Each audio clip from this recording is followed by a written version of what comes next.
And welcome back. Two teams off to very good starts met up in Laverne tonight in girls basketball. The Cardinals hosting 4-1 Southwest Christian. Here's a look at some of the highlights for you. First half, the Cardinals are going to work it around the perimeter and finally get it inside to Elise Farrell, and Laverne out to a 7-point lead early in this game. Eagles give it to Jaslyn Prinz. Prines, she drives, steps through the double team, lays it up and in. Nice move right there. I don't know how she got through that. And the Eagles within 4 points. Laverne gets on a bit of a run here as Brooklyn Versteeg hesitates, penetrates, and gets the runner high off the glass. Then on defense, she gets back to help out with a trap. Mallory Thorson comes away with a steal, goes all the way, and the Cards are up by 8.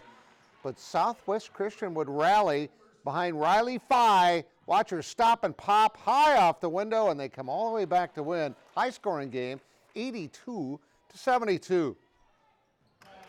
Now up at the Baltic Gym, the Bulldogs hosting Dell Rapids in boys hoops. Good start here for the Bulldogs as they take the early lead. Zach Paulzine with a 3. Bulldogs on top. Colin Rentz, though, watch Colin with a pass. That's what he does best. He's a playmaker. Inside to Logan Ellingson off the backboard, and we're all tied up. Bulldogs, great passing. Get it inside to Elliott Howe in the paint, but the Couriers show why they're number 3 in Class A. This is coming right at the quarter buzzer, up and in by Drew Van Regenmotor, and Dell Rapids would pull away to win this one 55-35. Your final. Vermillion wins big over Bridgewater Emory. It was Webster over Dubrook. Kimball Whitelake defeats Freeman tonight, and Mobridge Pollock over Roncalli.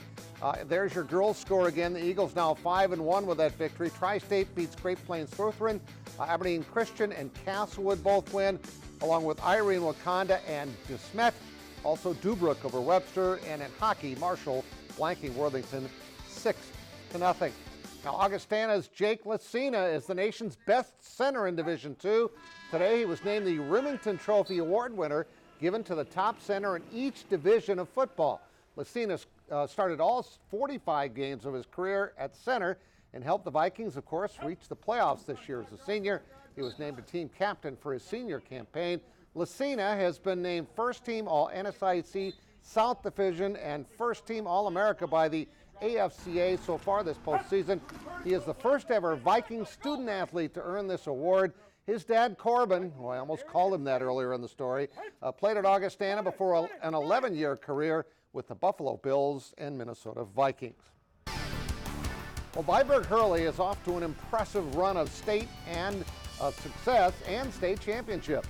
In the middle of it all is Chase Mason, who seems to be in the middle of every big play.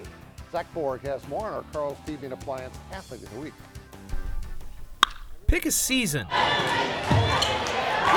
Pick a sport. The ball's usually in his hands every play or every possession at some point, and for the most part he makes very good decisions. You'll find Chase Mason at the center of it. Let's go! Little breaks here and there, but mostly all the time just going at it. I don't really know what it'd be like to take really one season off. I don't really plan on doing anything like that. It's been that way since well before his high school career at Viborg Hurley began. Chase would be in the small gym here right next door, and he was hitting like golf balls or, balls the size of a golf ball with a broomstick, practicing baseball stuff. So right then and there, you don't see many kids that were his age at that time doing that sort of stuff. Which helps explain why Chase seems to be a leader for every season. A lot of people think I'm like the main guy, but I don't like to think of myself like that. So I kind of like getting the other guys involved, and just me being myself is kind of a byproduct. And he's excelled.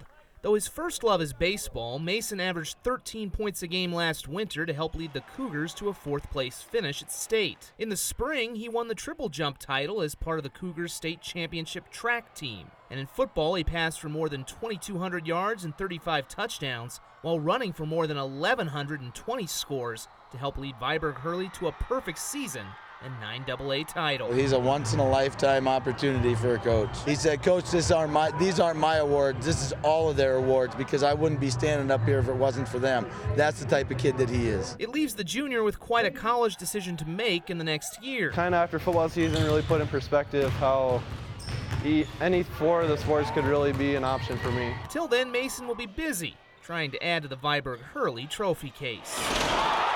In Hurley, Zach Bohr, KDLT Sports.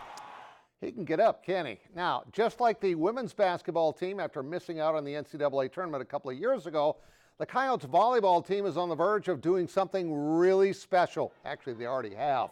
The Coyotes lost the first set Saturday night, but stormed back to beat Tulsa 3-1 and advance to the NIVC championship game tomorrow night, also in Vermillion against Georgia Tech. It's been a sweet way to get that bitter taste out of their mouths after being left out of the big dance with a 27-2 record, and especially because they're getting to play at home. Yeah, I mean, that is so fun. I think our fans really come out here, they support us, they get us wild up, we get them wild up, so it's an awesome atmosphere. Just playing in front of our crowd, they give us a ton of energy, and it's just playing here and being on our home court, I think that would just be a lot of fun, and hopefully we'll be able to pull it out. I think these girls, these ladies deserve the support that they're getting. It's just great for us to see the amount of people that are coming out to support us. I mean, over 1,300 people. I didn't know what the final number was until I looked right there. I mean, that's incredible, and I'm expecting that turnout again on Tuesday. The Coyotes hope to break their home attendance record of 2,400 tomorrow night. Championship starts at 7 o'clock. And that's sports. Well, I'll be right back.